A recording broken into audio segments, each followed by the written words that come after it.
चलिए अपने आत्मा के ज्ञान और ध्यान की ओर।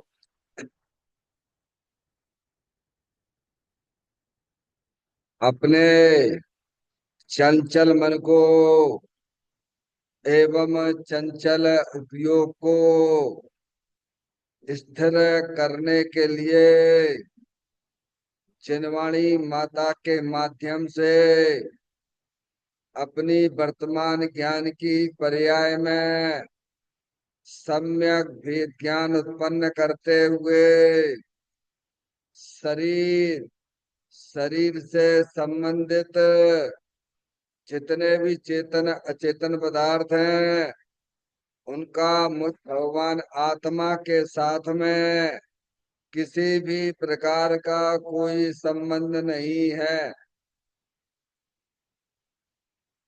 इस प्रकार समस्त पर पदार्थों में अपने संबंध की वृत्ति को छोड़ते हुए अंदर में जो अखंड ज्ञान ज्योति स्वरूप भगवान आत्मा है उसमें ही वर्तमान पर्याय का संबंध जोड़ते हुए कि मेरा यह भगवान आत्मा सदा काल शरीर आदि पर पदार्थों से भिन्न एकमात्र अखंड ज्ञान ज्योति स्वरूप है।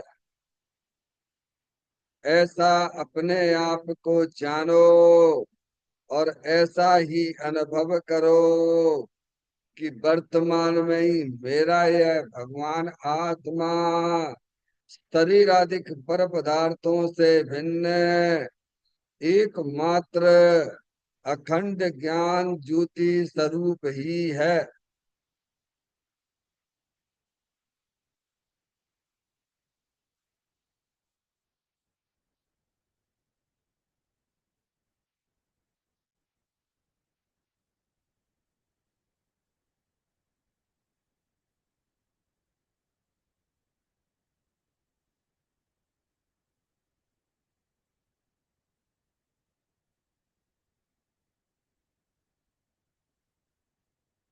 इसी प्रकार से संसार अवस्था में आत्मा की पर्याय में जो विविध प्रकार की पुण्य पाप के परिणाम दिखाई देते हैं वे समस्त परिणाम पर द्रव्यों की लक्ष्य से होने वाले भाव हैं।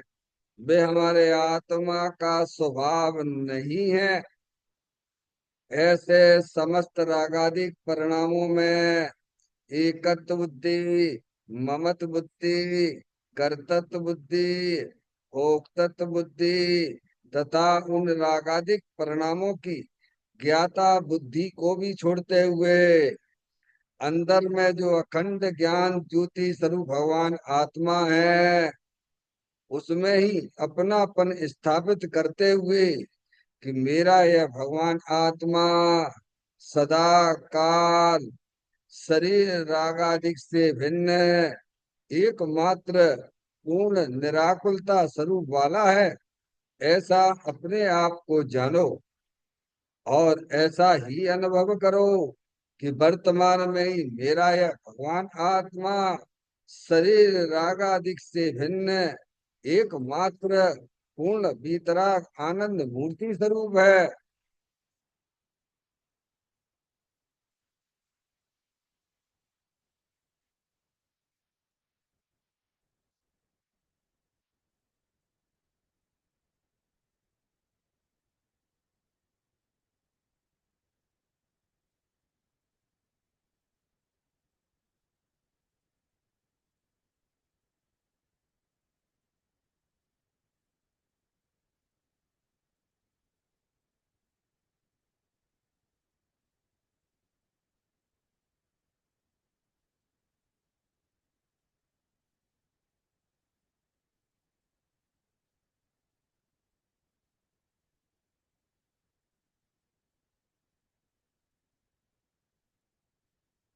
इसी प्रकार से संसार अवस्था में आत्मा की पर्याय में जो पर के लक्ष्य से होने वाला ज्ञान है वह परलक्षी ज्ञान भी हमारे आत्मा का स्वभाव नहीं है। वह तो इंद्रिय जनित ज्ञान है। इस प्रकार शरीर, रागादि और परलक्षी ज्ञान की पर्यायों से भी भिन्न है। मैं तो एकमात्र अखंड ज्ञान ज्योति स्वरूप भगवान आत्मा हूँ। ऐसा अपने आप को जानो और ऐसा ही अनुभव करो कि वर्तमान में ही मेरा यह भगवान आत्मा शरीर, रागादि और खंड खंड ज्ञान की पर्यायों से भी भिन्न एकमात्र अखंड ज्ञान ज्योति स्वरूप ही है।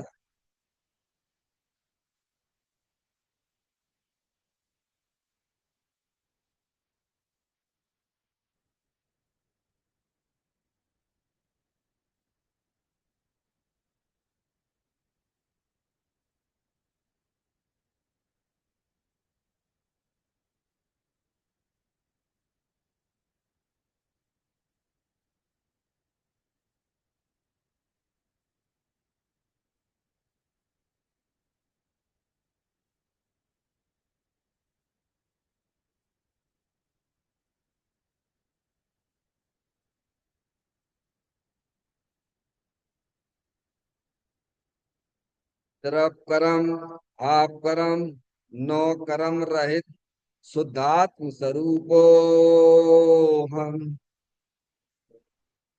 मेरा ये भगवान आत्मा सदाकाल शरीर आदि नौ कर्मों से भिन्न है। मेरा ये भगवान आत्मा सदाकाल ज्ञानावरणादि आठ कर्मों से भी भिन्न है। मेरा ये भगवान आत्मा सदाकाल मोह राग द्वेष भाव कर्मों से भी भिन्न है। इस प्रकार द्रव कर्म, भाव कर्म, नो कर्म तीनों कर्मों से रहित मैं तो एकमात्र परम पवित्र शुद्धात्म स्वरूप हूँ। ऐसा अपने आप को जानो और ऐसा ही अनुभव करो कि वर्तमान में ही मेरा यह भगवान आत्मा तीनों प्रकार के कर्मों से रहित एकमात्र परम पवित्र शुद्धात्म स्वरूप है।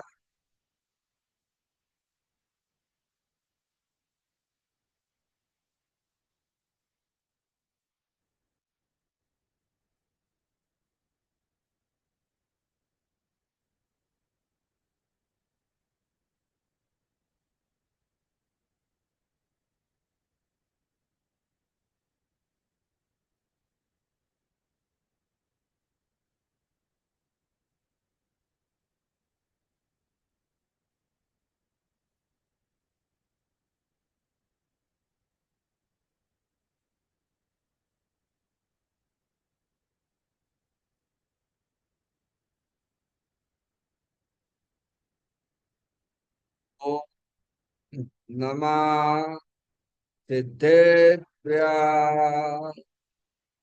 ओम नमः सिद्धेभ्य।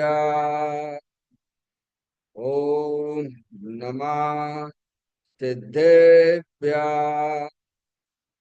चिंतामणि सम स्वयं का चैतन्य तत्व महान है। निज का करूं मैं चिंतवन, निज का करूं श्रद्धानु में। शोधा तुम्हारी देव जो गुण अनंत निधान है। मैं स्वानुभव में देख लूं आत्मा स्वयं भगवान है। मैं स्वानुभव में देख लूं आत्मा स्वयं भगवान है। लिम्मण जान परिठिया कम कलंकड़ेवी अपालद्दौ जैन पर ते पर मपड़वेवी। सब करम मल्लिकाना से करवर प्राप्त कर निज आत्मा जो निर्मल ध्यान में नम कर निकल परमात्मा सब नाम से कर घन गात करवरे अंत पद को पा लिया कर नमन उन जिन देव को यह काव्य पथ अपना लिया। श्री योग सार जी नामक परम आध्यात्मिक ग्रंथ स्वाध्याय हेतु में विराजमान है। आज से 1400 वर्ष पहले इस महान पवित्र ग्रंथ की रचना दिगंबर संत योगेंद्र महाराज जी हुए हैं। उन्होंने इस महान पवित्र ग्रंथ की रचना की और उन्होंने इस ग्रंथ का नाम योग सार जी रखा। योग सार जी का सीधा सा अर्थ है मुक्ति के मार्ग में। योग का मतलब जोड़ होता है, किसका किसके साथ में जोड़ करना।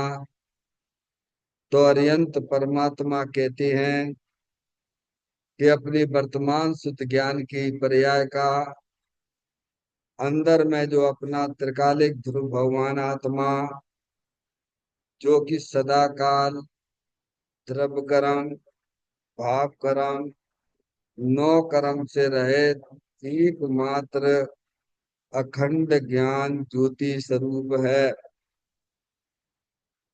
ऐसे गायक प्रभु परमात्मा में अपनी वर्तमान सुत ज्ञान की पर्याय का संबंध जोड़ने का नाम योग है, जिसे शास्त्रीय भाषा में सम्यक दर्शन सम्यक ज्ञान भी कहते हैं। और उस क्षेत्र भगवान आत्मा में ही अपनी वर्तमान पर्याय को मग्न कराना, लीन करना, स्थिर करना, उसे सार कहते हैं, यानी सम्यक चारित्र कहते हैं। तो योग सार क्या हो गया? सम्यक दर्शन, सम्यक ज्ञान, सम्यक चारित्र वाली निर्मल पर्याय, पवित्र पर्याय जो अपने आत्मा के आश्रय से प्रकट होती है, इसे यहाँ योग सार कहते हैं। इसे ही अत्यंत परमात्मा मोक्ष मार्ग कहते हैं और इसी को धर्म कहते हैं। देखिएगा, योग सार ग्रंथ के माध्यम से हम और आप यहाँ पर 72वें नंबर की गाथा का स्वाध्याय चल रहा है, जिसका मूल विषय यह है कि पुण्य कर्म सोने की बेड़ी है। पुण्य कर्म यानी जो आत्मा की परिणाम में कसाय की मन्नता लिए परिणाम होते हैं, उन्हें पुण्य भाव कहते हैं। भगवान की पूजा के, भगवान की भक्ति के, दया दान आदि के परिणाम, रात्रि भोजन नहीं करने का परिणाम, अभक्ष आदि पदार्थों का नहीं खाने का परिणाम, समय अनुव्रत महाव्रत जैसे परिणाम, वे सब पुण्य भाव कहलाते हैं। और उन पुण्य भाव के निमित्त से पुण्य कर्मों का बंध होता है। समझ में आ गई भैया? तो कहते हैं पुण्य कर्म सोने की बेड़ी है। आगे बात समझ में?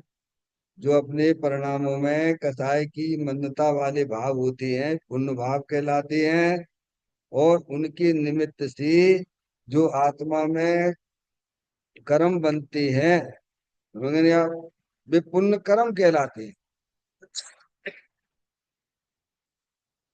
तो वो तो बंधन ही हो गया ना, कर्मों से छूटने की बात कहाँ है इसमें?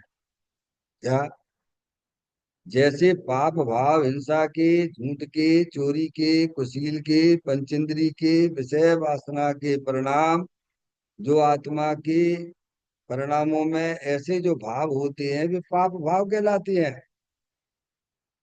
और उनके निमित्त से पाप कर्म का बंध होता है। मैं- तो पुण्य भाव के से पुण्य कर्म का बंध होता है, पाप भाव से पाप कर्म का बंध होता है। तो दोनों ही बंधन है ना। तो इसमें क्या फल, क्या मतलब निकला भाई? कुछ नहीं, 4 गति 84 लाख योनियों में भ्रमण करते रहोगे, बंधन तो बंधन ही है। चाहे वह सोने की बेड़ी का हो, चाहे वह लोहे की बेड़ी का हो, उसमें हमारी स्वतंत्रता कहाँ रही? समझ में? तो कर्मों का बंधन ना हो, ऐसी भी कोई व्यवस्था है क्या? तो भगवान अरिहंत परमात्मा की दिव्य ध्वनि में आया है, ऐसी भी एक व्यवस्था है। जैसे आपके परिणामों में पुण्य भाव होता है, पाप भाव होता है, उनके निमित्त से पुण्य पाप कर्म बनते हैं, वैसे ही आत्मा का एक परिणाम वीतराग भाव होता है, उससे कर्मों का बंधन नहीं होता है। बल्कि उस वीतराग भाव जब आत्मा की पर्याय में होता है, तब जो अनादिकाल से कर्मों का बंधन था, वह भी अक्रम हो जाता है, छूट जाता है, नाश को प्राप्त हो जाता है, और नए कर्म बनते नहीं है। आगे बात समझ में है? परिणाम 3 प्रकार के भगवान ने हमें बताए हैं। एक पाप रूप परिणाम, एक पुण्य रूप परिणाम, और एक वीतराग भाव रूप परिणाम। अनादि काल से हमारी आत्मा में पुण्य पाप के परिणाम तो रहे, उनसे कर्मों का बंध तो चलता रहा, लेकिन एक समय भी हमने अपनी आत्मा में वीतराग भाव की उत्पत्ति नहीं की। क्योंकि वीतराग भाव की उत्पत्ति के लिए अंदर जो अपना चेतन भगवान आत्मा वीतराग आनंद मूर्ति स्वरूप है, उसकी दृष्टि होने पर पर्याय में वीतराग भाव की उत्पत्ति होती है। उससे कर्मों का नाश भी होता है, और कर्मों का बंधन भी नहीं होता है। अब आपको अपने परिणामों में कौन सा भाव लाना चाहिए? क्या परसमणि? परिणाम तो 3 प्रकार के बताए हैं ना। परिणति सब जीव की 3 भांत वर्णी, एक पुण्य एक पाप एक राग हरणी। राग को हराने वाली एक वीतराग रूप परिणति है, जो अपने चेतन भगवान आत्मा के आश्रय से प्रकट होती है। अगर हमें 4 गति 84 लाख योनियों का परिभ्रमण नहीं करना है, तो सर्वप्रथम पुण्य पाप की रुचि छोड़ दीजिए, और अपने परिणामों में अपने आत्मा की रुचि करिए।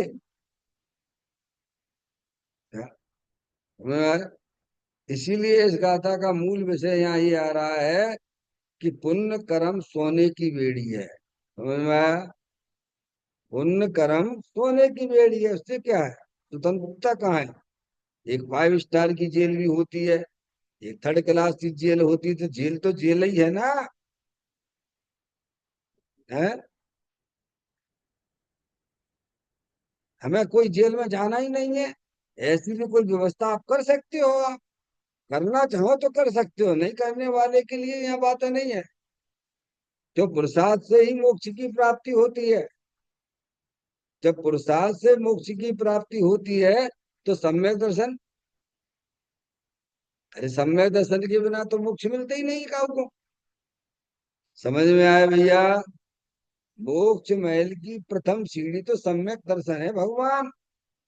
जिसकी नींव ही कमजोर है, महल कितना भी ऊंचा बनाओगे ढह जाएगा।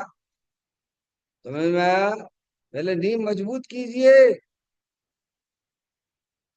अपने आत्मा के परिणाम में सम्यक दर्शन सम्यक ज्ञान जैसी पर्याय प्रकट कीजिए।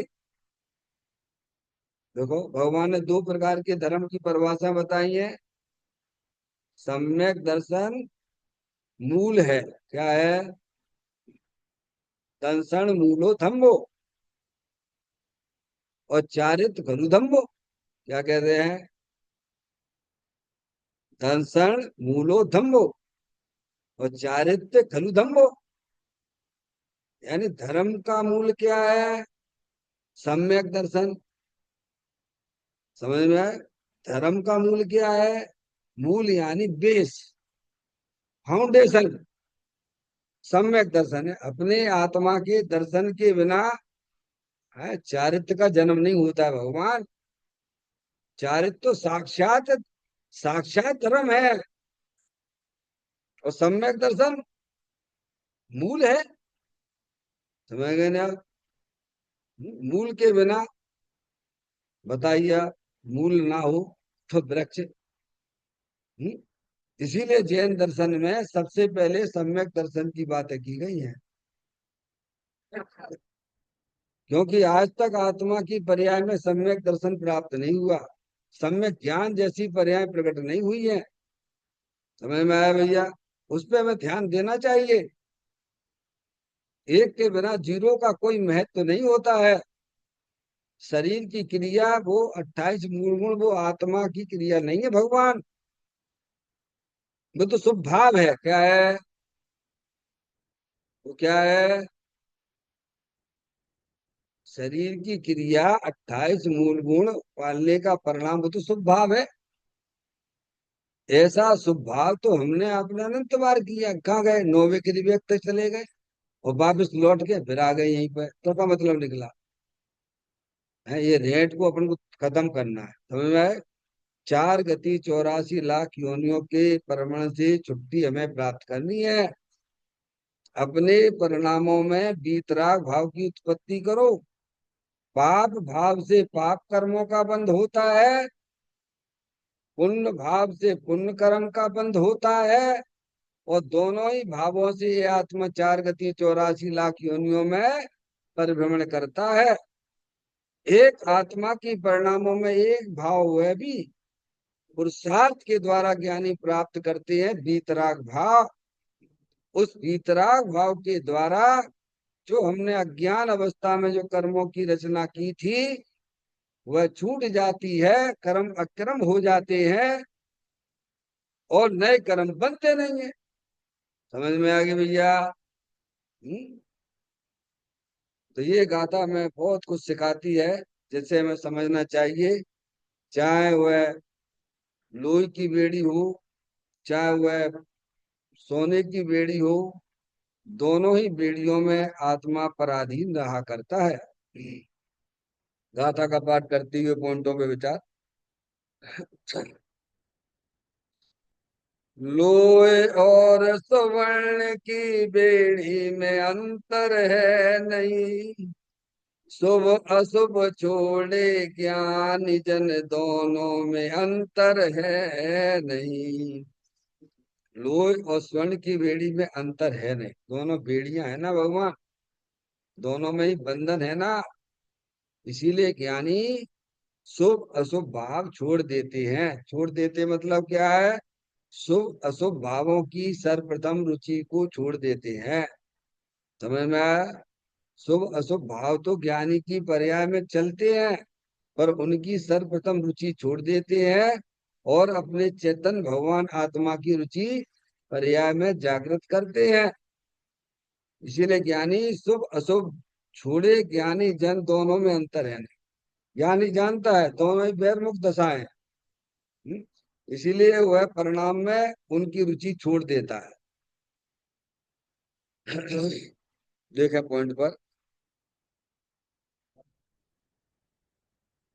अब यहाँ व्याख्या की गई है, यानी पुण्य और पाप की व्याख्या भी आई है। जैसे क्रोध मान लोभ हिंसा झूठ चोरी अभ्रम आदि के अशुभ भावों से घातिया कर्म बनते हैं, उसी प्रकार शुभ भावों से घातिया कर्म बनते हैं। घातिया कर्म अकेली पाप प्रकृतियां ही हैं। अघातिया कर्म में पुण्य भाव से अनुकूल संयोग मिले ऐसा शुभ कर्म बनता है, और पाप भाव से प्रतिकूल संयोग प्राप्त हो ऐसा अशुभ कर्म बनता है। ज्ञानावरण दर्शनावरण आदि चार घातीय कर्मों में शुभ अशुभ दोनों भावों से पाप बंदी होता है। इसीलिए अतीन्द्रिय आनंद का स्वाद लिया है। ऐसे धर्मी जीव को शुभ भाव में उसके फल में प्राप्त पांच इंद्रिय के विषयों में रुचि नहीं है। उनमें सुख बुद्धि नहीं होती, कारण कि पुण्य परिणाम से भी आत्मघात ही होता है। समझ में आया? पुण्य परिणाम यानी शुभ भाव, भगवान की पूजा की, भगवान की भक्ति की, दया दान आदि की, सुख स्वाध्याय करने की, अनुव्रत महाव्रत जैसे परिणामों में क्या आत्मघात ही होता है।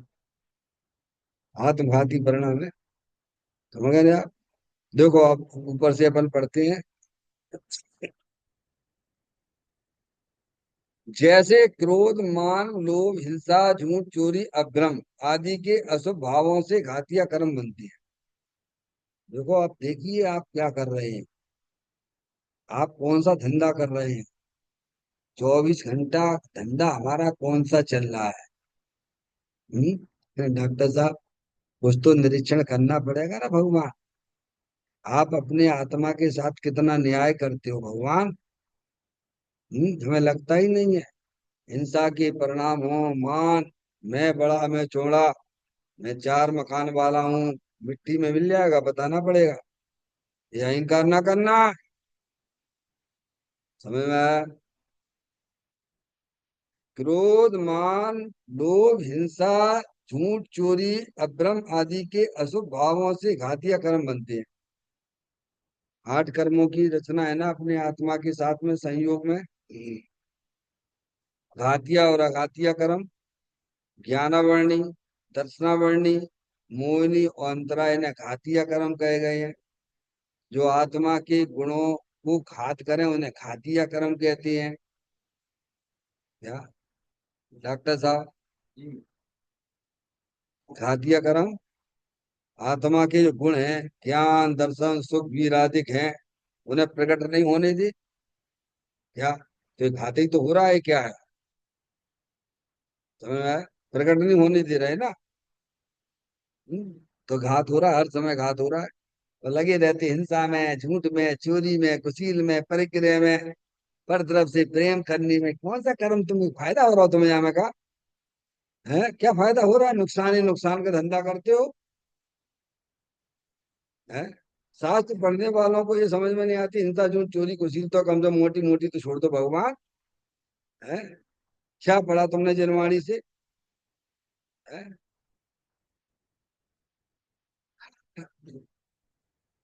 कहते हैं क्रोध मान लोभ हिंसा झूठ चोरी अभ्रम आदि के अशुभ भावों से घातिया कर्म बनते हैं। यानी ज्ञानावर्णी दर्शनावर्णी मोहिनी और अंतराय कर्म का बंध होता है। डॉक्टर साहब, तीव्र बंध होता है उससे। हाँ, हिंसा झूठ चोरी कुशील परिक्रिया आदि परिणाम है ना, इन सबकी लॉटरियां खुलने वाली है पासे पाप परिणाम वालों की। जैसे अपनी ये लॉटरी खुल गई ना, पुण्य के परिणाम की लॉटरी खुल गई ना, भगवान मिल गए जनवाणी माता मिल गई, ये लॉटरी खुली कि नहीं खुली? अरे ये उधर में मिल रहा है कि नहीं मिल रहा है भगवान? ऐसे ही पाप वालों की लॉटरियां खुलती है, नरक में जाती हैं। समझ गया? त्रियंच गति में जाती है, एक इंद्री दो इंद्री आदि पर्याय में चले जाती है, सबकी लाठियां खुलेंगी पाप के परिणाम वालों को। समझिए आप, और अपने आत्मा का घात कर रहे हैं। इतना घात कर लेता अपनी आत्मा का कि निगोद में चला जाता, ज्ञान का इतना ज्ञान हीन हो जाता है कि अक्षर के अनंत विभाग। क्या कह रहे हैं? बताइए आप। तो कोई कर्मों के कारण से नहीं है, ध्यान रखना। आत्मा की पर्याय में जो हीन दशा हुई है कोई कर्मों के कारण से नहीं है, पर आरोप कर्म पे आता है, इसीलिए कर्मों की बात भी की जाती है। अरे आप सीधे चलिए तो कोई दिक्कत ही नहीं है, आप उल्टे चल रहे हो भाई। समझ गए कि नहीं आप? अब टीचर तो बहुत बढ़िया पढ़ा रहा है और आप पढ़ ही नहीं रहे, तो गलती कौन की है हमें? टीचर है क्लास में बहुत बढ़िया तरीके से समझा रहा है बता रहा है, पर लड़का पढ़े ही नहीं तो फेल नहीं होगा पास होगा का? और टीचर पढ़ा रहा है उसके साथ साथ चलेगा, पास हुए बिना नहीं रहेगा। समझ में आ गई बात? हम्म, ये तो निमित्त बाद में निमित्त पर आरोप आता है, निमित्त कुछ करता नहीं है।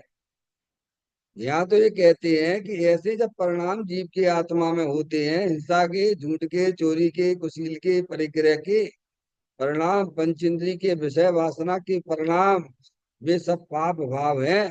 उनसे क्या होता है? ज्ञान वर्णादि 8 कर्मों का बंध होता है। क्या होता है डॉक्टर साहब? घातीय कर्मों का बंध होता है, ये लिखा। जैसे क्रोध, मान, लोभ, हिंसा, झूठ, चोरी, अभ्रम आदि के अशुभ भावों से घातीय कर्म बनते हैं। घातीय कर्म आपको बताइए, ज्ञान वर्णी है, दर्शन वर्णी है, मोहिनी है, अंतराय है, ये घातीय कर्म बनते हैं।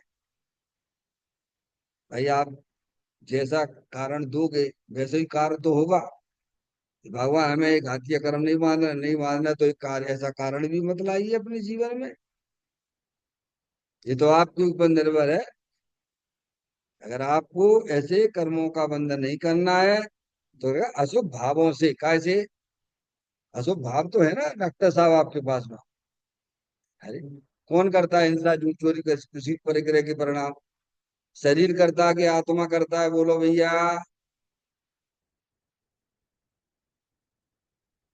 क्या ये जो हिंसा के, झूठ के, चोरी के, कुशील के, अभ्रम आदि के जो परिणाम होते हैं, भाव होते हैं, अशुभ भाव होते हैं, कौन करता है? शरीर करता है कि आत्मा करता है? कौन करता है भैया? डॉक्टर साहब आपने प्रश्न किया था एक बार, कौन करता? आप ही बता दीजिए कौन करता। हम्म? कर्म करता है, कर्म करता है। कर्म विचार है कौन? भूल मेरी यद काय, अग्नि सह घनघात लोई की संगति पाए। हम्म? जीव स्वयं करता है। स्वयं करता है तो अच्छी बात है। वो कर्म कराता हो तो गंदी बात है। अच्छी बात इसीलिए है, स्वयं करता है तो स्वयं छोड़ भी सकता है। और कर्म कराता हो तो फिर कर्म की पूजा करना पड़ेगी आपको। तो वो तो बहुत मुश्किल है डॉक्टर साहब, ये तो बहुत मुश्किल हो जाएगी। पर के कारण से आत्मा में ना तो क्रोध होता है, ना मान होता है, ना लोभ होता है, ना अभ्रम का भाव होता है। क्या आप जो है मोबाइल पर गंदे गंदे फोटो देखते हैं तो वह मोबाइल के कारण से नहीं, आपके परिणामों में होते हैं।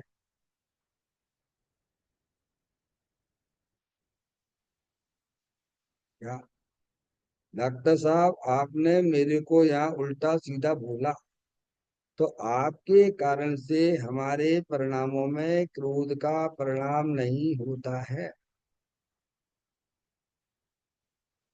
अगर आपके कारण से होता हो तो आत्मा को बड़ा पराधीनता का प्रसंग आ जाएगा। कर्म के कारण से, द्रव्य कर्म के कारण से भी आत्मा में वे शुभ अशुभ परिणाम नहीं होते हैं। अगर कर्म के कारण से आत्मा में शुभ अशुभ परिणाम होते हो तो आत्मा को पराधीनता का प्रसंग आ जाएगा, बहुत मुश्किल हो जाएगी भगवान। पारसमणि फिर तो आप कहोगे हमने तो कर्मों की बहुत क्लास अटेंड करी है। तो वो निमित्त का कथन है, वह परमार्थ का कथन नहीं है, वो व्यवहार का कथन है। और तुमने व्यवहार के कथन को परमार्थ कथन मान लिया। तो भूल किन की है? जनवाणी की पढ़ने वाले की है कि जनवाणी ने कराई किया? तुमने पढ़ाई नहीं है। जनवाणी में तो ये नहीं लिखा हुआ है, तो निमित्त का कथन था वो। समझ में आया? ये तो अच्छी बात है कि नौ कर्म के कारण से, द्रव कर्म के कारण से हमारी आत्मा में क्रोध, मान, माया, लोभ नहीं होता है। ये आत्मा स्वयं अज्ञानता से क्रोध, मान, माया, लोभ के परिणाम करता है। ये अच्छी बात है। ऐसा समझ के अशुभ भावों की रुचि छोड़ दीजिए। अरे कितनी बढ़िया बात है, हैं? ये तो आपके अधिकार की चीज है। ये तो आपको प्रसन्न हो जाना चाहिए। जैसे श्रीमद राजचंद्र जी को जब समय सार मिला था तो उन्होंने हाथ से हटोर कटोरे हाथ से भर के रतन बांट दे दिया समय सार वाले को। ऐसे ही बात है, ऐसी सुन के आपको प्रसन्न हो जाना चाहिए कि माँ जनवाणी माता आपने बच्चा बता दिया कि नो कर्म के कारण से हमारी आत्मा में क्रोध मान माया लोभ नहीं होते भगवान। द्रव्य कर्म के कारण से भी हमारी आत्मा में क्रोध मान माया लोभ हिंसा के परिणाम नहीं होते हैं भगवान। नहीं तो बड़ा पराधीनता का हो जाएगा काम। फिर लगे रहो उन्हीं की सेवा करते रहो, नो कर्म की लगे रहते हो आप मनाने के लिए। है क्यों डॉक्टर साहब? सामने वाला खुश होगा तो आपको कैसा, तब आपका दोष जाएगा। लगे रहना है, पर को खुश करते रहना तुम। ये सिद्धांत है ये, समझ में आया? जो सिद्धांत का सेवन करते हैं उनकी पर्याय में नियम से गारंटी से उन्हें आत्मा उन्हें मिल जाता है। समझ में आए? विपरीत मार्ग पर कितनी भी दौड़ लगाओ लेकिन अपने मार्ग से वह आत्मा दूर होता चला जाता है। सही मार्ग पर धीमे धीमे भी चलोगे तो आप मंजिल आपको नजदीक आ जाएगी। यहाँ कहते हैं कि क्रोध मान लोभ हिंसा झूठ चोरी अभ्रम आदि के अशुभ भावों से का डॉक्टर साहब, है ना, अशुभ भाव मत करिए। ऐसा भी है, हाँ ऐसा है ना। जब पर के कारण से नहीं है, स्वयं की गलती है तो गलती छोड़ देता है। तो अशुभ भाव भी वो धीरे धीरे खत्म हो जाते। भगवान घबराने की क्या जरूरत है? जब आपको ये मालूम पड़ गया है कि अशुभ भावों से घातिया कर्मों का बंध होता है, बड़ा नुकसान का धंधा होता है, बोलो आप करोगे क्या? आप कोई भी बिजनेस करते हो, उस बिजनेस में आपको मालूम पड़ जाता है कि ऐसा करने से मुझे घाटा होता है, तो आप वह काम करोगे क्या? जब आपको ये बात जनवाणी माता हमें बता रही है कि अशुभ भावों से हिंसा के झूठ के चोरी के कुशील के समय में पंच इंद्री के विषय वासना के रात्रि भोजन करने के अभक्ष आदि पदार्थों को खाने का परिणाम वह अब वो पाप भाव है, वो अशुभ भाव है। उनसे आत्मा का हित नहीं होता है बल्कि घातिया कर्म और बंध जाते हैं। अब बताओ क्या करो डॉक्टर साहब? घर में तुमने कचरा इकट्ठा कर रहा हो, सफाई कौन करेगा? पड़ोसी। अरे आप अपने घर में हम्म, घर की सफाई करोगे कि घर की सफाई करना चाहिए थी कि घर में कचरा इकट्ठा कर ले और फिर वो करे वो सफाई? अरे कौन करेगा भगवान? ये भी हमने अपने आत्म घर चेतन घर भगवान आत्मा अशुभ भाव कर करके ऐसे कर्म बांध रहे हो भगवान। तो कौन करेगा? तुम्हें ही करने पड़ेंगे। कोई भगवान कुछ न करे, भगवान तो ज्ञान कराते हैं। जनवाणी माता में ज्ञान कराती है। अगर उल्टे चलोगे तो मार्ग से दूर हो जाओगे और सीधे चलोगे तो अपनी मंजिल पर पहुंचोगे। जिम्मेदारी हमारी तुम्हारी है। तो कहते अशुभ भावों से घातिया कर्म बनते हैं। अब आपको लगना चाहिए अरे ये तो नुकसान का धंधा है, ये भगवान अब हम कबूल ना करेंगे ऐसे काम। तैयार होइए आप उसके लिए। आपको अपनी आत्मा से प्रेम ही नहीं है ना, तभी तो पंच इंद्रिय के विषयों में रुचि दिखती है ना तुम्हारी। है? अगर तुम्हें अपनी आत्मा के प्रति प्रेम होता है, तो भैया पंच इंद्रिय के विषयों के चक्कर क्यों लगाते, क्यों उनकी रुचि रखते भगवान? हम्म? अपने आत्मा के ऊपर प्रेम करो। ऐसे पाप परिणामों से दूरियां बनाओ जिन परिणामों से हमारे आत्मा के साथ कर्मों का बंधन होता है। घातीय कर्म ऐसे बनेंगे भगवान, धोते धोते ना बनेगा।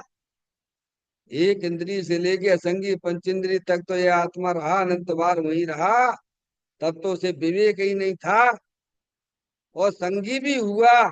तो जैन कुल ना मिला भगवान, जिनवाणी माता ना मिली, तब भी अज्ञानी जैसा ही रहा।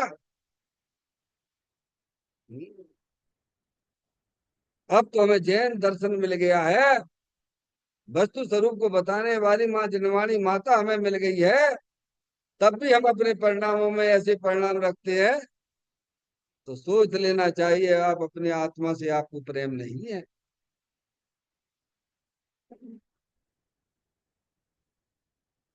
फिर कहते हैं उसी प्रकार जैसे अशुभ भाव है ना। डॉक्टर साहब फोन करता है, बोल अब बताओ ईमानदारी से। अब डॉक्टर साहब मैं आपसे पूछता हूँ, आपने 2 दिन पहले मेरे से प्रश्न पूछा था। कौन करता है अशुभ कर, अशुभ भाव कौन करता है? आप बताओ कौन करता है? या बैठे बैठे कल्पना कर रहे हो पंचेंद्रिय के विषय वासना को, कह रहे हो तुम कायले कर रहे हो? कर्म करा रहे क्या? हैं? क्यों भैया? स्वयं जी भी कर रहा है। ध्यान रहिए आप, अपने आत्मा के साथ में रहिए। क्यों कल्पना करते रहते हो? बैठे बैठे कल्पना करते रहते हो शेख चिल्लियों ऐसी। हम्म? कहते हैं उसी प्रकार शुभ भावों से घातीय कर्म बनते लो भगवान। पारसमणि, 15 नंबर की गाथा इसी ग्रंथ की याद कर लेना। वो 15वें नंबर की गाथा हमारे और तुम्हारे लिए है। जो घर बैठे हुए पंचेंद्रिय के विषयों में आनंद मान रहे उनके लिए नहीं है। जो शुभ भाव में बैठे हुए हैं लेकिन अपने आत्मा की तरफ बिल्कुल ध्यान नहीं देते हैं, उनके लिए है जी। निज आत्मा जाने नहीं और पुण्य ही करता रहा, तो सिद्ध सुख पाता नहीं संसार में फिरता रहा। डॉक्टर साहब, 15 नंबर क्या था कौन के लेने हैं? जो पंचेंद्री के विषयों में लगे हुए हैं, पाप भाव में एकांत लगे हुए, उनके लिए नहीं है भगवान। जो मंदिर में आते हैं, भगवान की पूजा करते हैं, भक्ति करते हैं, शास्त्र पढ़ते हैं, सुनाते हैं, उनके लिए है ये। निज आत्मा जाने नहीं और पुण्य ही करता रहा, तो सिद्ध सुख पाता नहीं संसार में फिरता रहा। समझ में आया भैया? उसी प्रकार शुभ भावों से, अब शुभ भाव कौन करता है? देखो अभी आप समझ रहे हो शास्त्र को, मैं आपको समझा रहा हूं, तो आपको कौन सा कर्म बनेगा ये बताओ। अरे, कछु तो बंधता ही होगा, ऐसा तो नहीं है भगवान है। पाप के परिणाम होंगे तो पाप कर्म बनेंगे, शुभ भाव होंगे, अभी शुभ भाव हो रहे हैं, आप शास्त्र को समझ रहे हो, जनवाणी माता से अपनी आत्मा का ज्ञान कर रहे हो, ऐसा शुभ भाव बन रहा है आपको, जो भगवान की अष्ट तरफ से पूजा करने में ना बनता है। ये भी गारंटी देता हूं मैं इस बात की। डॉक्टर साहब, जो अपनी आत्मा को समझते हैं, ऐसा पुण्य भाव बनता है भगवान। हम्म? तो कहते उसी प्रकार शुभ भावों से घबराना नहीं, कर्म तो बनेंगे। आप घबराओगे तो और ज्यादा हैं, और ज्यादा उल्टे बन जाएंगे। घबराना नहीं, विवेक करो, डरो मत, ज्ञान करो। अरे सब लोग डायबिटीज, इतनी डायबिटीज, मर गया, घबराइए मत। उसके भी इलाज है, टेबलेट लीजिए, टेम्परेचर नीचे आ जाएगा। वो ज्ञान ही नहीं हो तो घबराने से क्या हो जाएगा? अरे मुझे बताओ क्या हो जाएगा भगवान? तुम अपनी हालत और बिगाड़ लोगे। विवेक करिए, माँ जनवाणी माता करिए, अभी तुम्हें मौका है। स्वभाव है, कर्म बन रहा है, ये बात सही है। जो जो चीज जैसी है वैसी हाँ करते जाइए, टिक लगाते जाइए। समझ में आया भैया? आपको तो टिक लगाना है, करना क्या है आपको? हम्म? उसी प्रकार शुभ भावों से भी घातीय कर्म बनते हैं, दोनों ही भावों से क्या है डॉक्टर साहब? शुभ भाव भी कोई ज्यादा अच्छा नहीं है, ध्यान रखना। जिनका हम पक्ष लेके बात करते हैं ना, कि तो फिर क्या करें, हमारी तुम पूजे वूजे सब छुड़ा दो तो करेगा। बैठ जाओ ना अपने आत्मा में, कौन ऊंचे उपदेश दे रहे हैं ना भगवान तुम्हें। अगर तुम्हें ऐसा लगता है तुम में ताकत है तो बैठ जा अपने आत्मा के साथ में, है। लेकिन ज्ञानियों को भी अशुभ भावों से बचने के लिए शुभ भाव आते हैं। अरे दिगंबर संत मुनराज भी हों भगवान, वे भी शास्त्र पढ़ते हैं, समझाते हैं, दीक्षा देने वालों को दीक्षा देते हैं। अंतर मूर्तक आत्मा अगर अपने आप उपयोग आत्मा में रुक जाए तो वह आत्मा पर्याय में परमात्मा हो जाता है भगवान। घबराने की जरूरत नहीं है। पाप के परिणामों से हटिए और जो हमारी आत्मा के निमित्त है उनकी तरफ आइए और अपनी आत्मा को समझिए। कहते उसी विकास शुभ भावों से भी घातिया कर्म बनते डॉक्टर साहब। क्योंकि हर समय 8 कर्मों की रचना होती है ना भावों के द्वारा। एक कर्म छोड़ दीजिए, आयु कर्म को छोड़ दीजिए, 7 कर्म तो हर समय बन रहे हैं डॉक्टर साहब। आप कितनी भी कुछ कभी कर लीजिए, ये ये अनादि अनंत व्यवस्था है। आयु कर्म तो आयु के त्रिभाग में बनता है, उसको आपको आगम से देखना पड़ेगा। लेकिन 7 कर्म तो बन ही रहे हैं ना भगवान आयु को छोड़ के। उन्हें आप रोक नहीं सकते, कुछ भी कर लीजिए। आप समझ गए ना आप। जब आपको ये बात मालूम है तो आप अपने परिणामों में कैसी सुंदरता व्यवस्था बना के चलेंगे बोलो भगवान। जब आपको मालूम है घर की सफाई हमें ही करनी है तो कितना कचरा इकट्ठा करो घर में भाई लोग प्रभु, है। या तो उसने आत्मा को समझा नहीं है। समझ में आए भैया। आत्मा को समझने वाला कभी भी कचड़ों को इकट्ठा नहीं करता है, बल्कि निरंतर अपने आत्मा में जो कचरा इकट्ठा हो रहा है उसे धोता रहता है। वेद ज्ञान साहू भयो समरस निर्मल नीर, धोबी अंतर आत्मा धोवे निजगुण चीर। तो कहते हैं उसी प्रकार शुभ भावों से घातिया कर्म बनते हैं, शुभ भावों से भी घातिया कर्म बनते हैं, है। शुभ भाव यानी कसाई की मान्यता वाले परिणाम, अशुभ भाव यानी संक्लेश वाले परिणाम, पाप रूप परिणाम। दोनों से ही घातिया कर्म बनते हैं, चिंता की कोई बात नहीं। बनते हैं, ज्ञान करो, ठीक है। भैया तुम ऐसी दवाई जो खा लेते हो ना, डायबिटीज है ना डॉक्टर साहब, तो ये तुम रबड़ी अबड़ी खाते रहते हो, मिठाई खाते रहते हो, तो बढ़ेगी कि नहीं घटेगी बोलो। नहीं खाना, नहीं खाना, दवाई भी लेते जाइए। घबराते क्यों हो यार। एक दिन में तुम्हारी नीचे आ जाएगी शुगर। घबराइए बस, उपाय करिए। ऐसे ही शुभ अशुभ कर्मों के निमित्त से कर्मों का बंधन होता है, आपको मालूम पड़ गया है। तो आप अपने परिणामों को उज्जवल करिए, अंदर मन में उज्जवल भावना भाइये। सभी आत्माएं स्वभाव से भगवान है, पर्याय में भगवान बने। हमारा कोई भी शत्रु नहीं है इस दुनिया में, हमारा कोई भी शत्रु नहीं है। सब भगवान आत्मा है। वो हमारे बारे में गंदा सोचता है तो सोचता रहे ना, वो अपने कर्मों से कर्म का बंद करेगा, हम तो अच्छा ही सोचेंगे भगवान। ऐसे उज्जवल परिणामों को आप अपने परिणामों में ला सकते हो। क्यों भाई नहीं ला सकते क्या, है डॉक्टर साहब। लाइए, आप बढ़िया बढ़िया सोचिए। समझ में आया, सबके बारे में अच्छा सोचिए, किसी के बारे में गंदा मत सोचिए। आपको गंदा सोचने का कोई अधिकार नहीं है।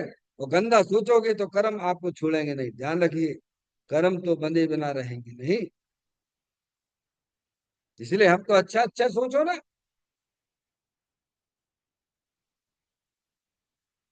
घातिया कर्म अकेली पाप करती आई है क्या है। घातिया कर्म बंधे रहे, अकेली पाप प्रकृतियां हैं। इसीलिए पुण्य के परिणाम को भी पाप का परिणाम का के समान गिना है। इसीलिए गिना है क्या, पुण्य के परिणाम को पाप के परिणाम के समान क्यों जानते ज्ञानी। क्योंकि वे घातिया वे आत्मा के गुणों में उनको प्रकट होने में निमित्त होते हैं। समझ में आ गई बात। घातिया कर्म बनता है, एक हेतु तो ये आ गया। अघातिया कर्म में, अब अघातिया कर्म की बात है डॉक्टर साहब, घातिया कर्म का हुआ।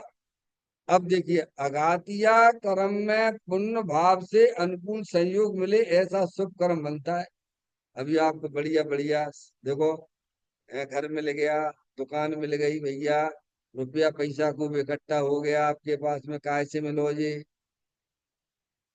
है जो भी कुछ अनुकूलता, शरीर भी स्वस्थ ही है एक प्रकार से। थोड़े बहुत लोग तो चलते ही रहते भगवान, है हाथ आपके सलामत हैं, हाँ ये देखिए से है, पैर तुम्हारे सलामत हैं, बोलने की भाषा भी तुम्हारी अच्छी निकल रही है भगवान, घर भी तुम्हारा बढ़िया है, तो ये तुम्हारे ही शुभ भाव के निमित्त से कुछ अघातिया कर्म बने थे, उनके उदय में ये सारी चीजें मिलती हैं।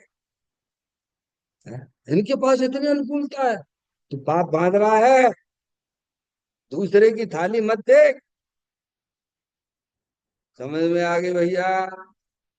दूसरे की तरफ देखने के लिए ज्ञानी मना करते हैं, तू अपनी थाली की तरफ क्यों नहीं देखता है? तुझे जो भी अनुकूलताएं बाहर में मिली है अथवा उसको मिली है, तो उसके पुण्य के उदय से मिली है ना भगवान। उसने पूर्व में शुभ भाव किए थे, उसके उदय से मिली है ना। तो तुम भी अगर अनुकूलता चाहते हो तो शुभ भाव को लाइए। पारसमणि, यहाँ में कहाँ लड़ाई झगड़े की बात है? उसको बढ़िया बढ़िया मिला है, तुम काहे पाप बांध रहे हो? तुम्हें भी आगे बढ़िया बढ़िया चाहिए, तो पुण्य भाव अच्छे विचार रखिए। तो जो हमें अनुकूलताएं मिल रही हमारे पुण्य के वजह से मिल रही, दूसरे का इसमें कुछ भी नहीं है, ऐसा विचार करिए। अघातिया कर्म में पुण्य भाव से अनुकूल संयोग मिले, ऐसा शुभ कर्म बनता है बराबर, ठीक है। और पाप भाव से प्रतिकूल संयोग प्राप्त है, सब सब अशुभ कर्म बनता है डॉक्टर साहब। प्रतिकूलता है, शरीर में रोग ही रोग है। समझ में आया भैया? जब देखो तब जैसे पार्श्वनाथ भगवान के हैं, 10 10 भव तक कमर पीछे ही पड़ा रहा भगवान, तो उनके पाप का उदय था उस समय। समझ में आ गया भैया? आपकी भी कोई प्रतिकूलता आती है तो आपका ही पाप का उदय विचार करना, और आप क्षमता रखोगे तो वे कर्म अक्रम हो जाते हैं भगवान, उनमें दुखी मत होना। ये माँ जनवाणी माता हमको सिखाती है, कैसे भी प्रतिकूलता है उसमें समता भाव रखना, वो हमारे ही पाप का उदय है वो। कहते हैं पाप भाव से प्रतिकूल संयोग प्राप्त हो, ऐसे अशुभ कर्म बनता है। अब कहते ज्ञानावरण दर्शनावरण आदि चार घातीय कर्मों में शुभ अशुभ दोनों भावों से पाप बंदी होता है। क्या कह दिया डॉक्टर साहब? ज्ञानावरण दर्शनावरण आदि चार घातीय कर्मों में शुभ अशुभ भावों दोनों भावों से पाप बंदी होता है। समझ रहे आप?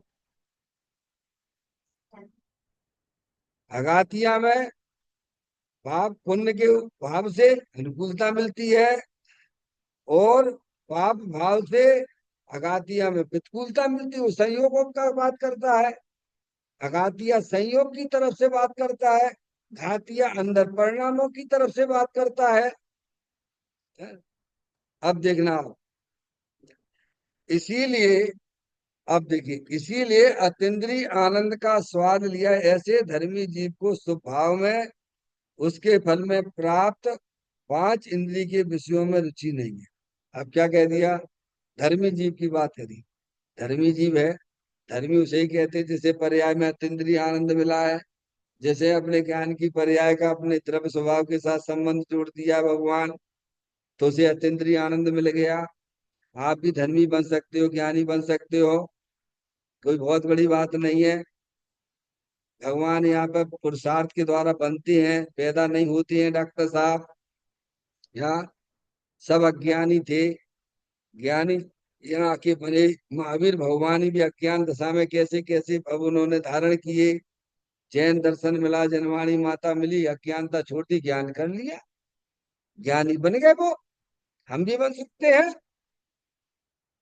कहते अतीन्द्रिय आनंद का स्वाद लिया ऐसे धर्मी जीव को, अब देखना है, जिसने अपनी वर्तमान शुद्ध ज्ञान की पर्याय में वेद ज्ञान की ज्योति जलाई है, उसने अपने उपयोग को शुद्ध ज्ञान की पर्याय को अपने त्रिकालिक ध्रुव भगवान आत्मा के साथ संबंध जोड़ा है, वह धर्मी है। ऐसे धर्मी जीव को शुभ भाव में, अभी पूर्ण रूप से तो परमात्मा हुआ नहीं है, अभी तो मात्र उसकी दृष्टि हुई है। चौथे गुण स्थान वाला है अथवा पांचवें गुण स्थान वाला है, अभी उसे अपने द्रव्य स्वभाव की दृष्टि हुई है।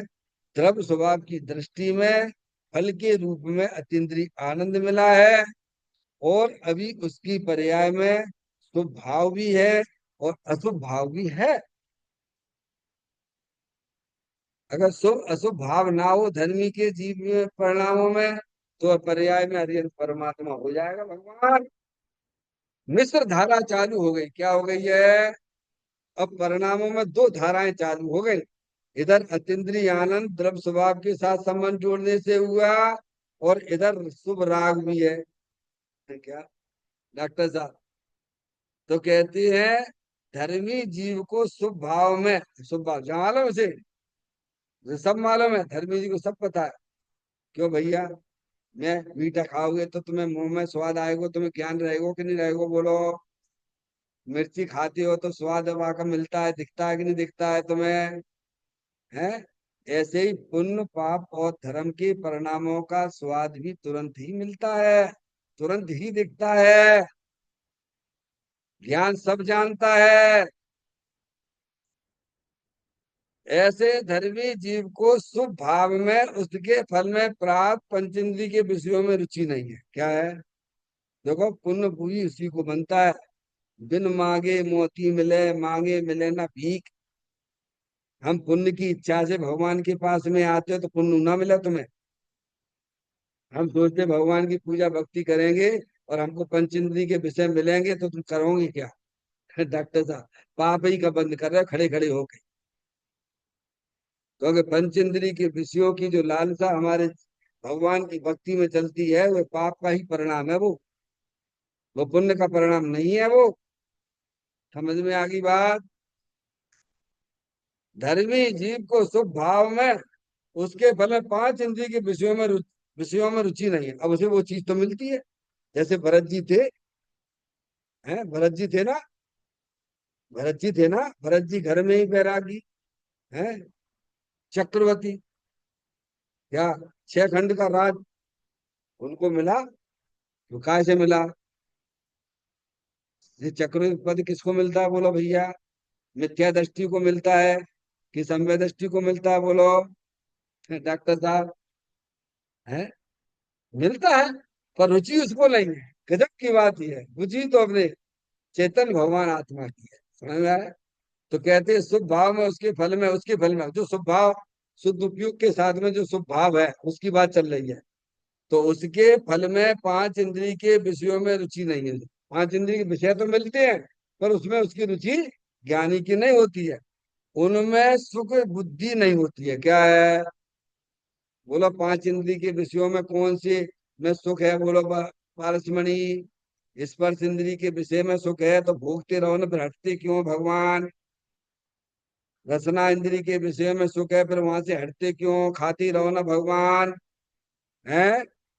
ज्ञानी जानता है पंच इंद्रिय के विषयों में सुख नहीं है। भगवान ने कहा सुख तो अपनी आत्मा में कहाँ है। जब ऐसा ज्ञान हुआ तो सुख बुद्धि हट गई, राग रह गया। कहते हैं उसके फल में पांच इंद्रिय के विषयों में रुचि नहीं है, उनमें सुख बुद्धि नहीं होती। कौन को? ज्ञानी को, धर्मी चीज। राग तो है, दोनों बात समझना। राग है पर राग की रुचि नहीं है। कारण कि पुण्य परिणाम से भी आत्मघाती होता है। क्या होता है? क्या होगा? पुण्य पुण्य बनेगा, पांच इंद्रिय के विषय मिलेंगे। अभी देखो अपन को अनुकूलता मिल जाती है डॉक्टर साहब। क्या अपन में लगे ही रहती है, लगी ही रहती है, लगी ही रहती है, हटना ही नहीं चाहती है बोलो? है। नोट नोट छप रहा है, नोट छप रहा है, नोट छप रहा है, काय के नोट छप रहा है भैया? दुर्गति में जाने की तैयारी चल रही है। नहीं हटते वहां से? क्या डॉक्टर साहब? हम्म। तो ऐसा ऐसा होता है, इसीलिए ज्ञानी कहता है अरे भाई वो तो संयोग अनुकूल मिलेंगे, वो अनुकूल मिलेंगे तो फिर हम वहां से हटेंगे कब? बल्कि ज्ञानी कहते हैं कि वह पुण्य के उदय की अपेक्षा पाप का उदय अच्छा है। पुण्य के उदय में तो इससे भगवान भी याद ना आते हैं, पाप के उदय में तो भगवान याद आने लगते हैं। इसीलिए ज्ञानी कभी पुण्य को चाहता ही नहीं। समझ में आ गई भैया? कारण कि पुण्य के परिणाम से भी आत्मघाती होता है, क्योंकि आत्मा फिर जो है उसी में ही लगा रहता है। इसीलिए ज्ञानी पुण्य के परिणाम को सोने की बेड़ी समझता हुआ, उससे अपनी दूरियां बनाता हुआ, उसकी रुचि छोड़ता हुआ, अंदर जो चेतन भगवान आत्मा वितरागानंद मूर्ति स्वरूप है, उसके परिणामों में उसकी रुचि करता है, उसकी दृष्टि करता है। इस प्रकार से मोक्ष मार्ग को साधता हुआ आगे बढ़ता है। चैतन्य काय स्मरण प्रति क्षण करो रे, भवि के अनंत दुख को पल में हरो रे। अक्षय अनंत निज सुख निधान पाओ, गाओ अरे नित इसी के गीत गाओ। गाओ अरे नित इसी के गीत गाओ। 9 बार नमोकार मंत्र का स्मरण।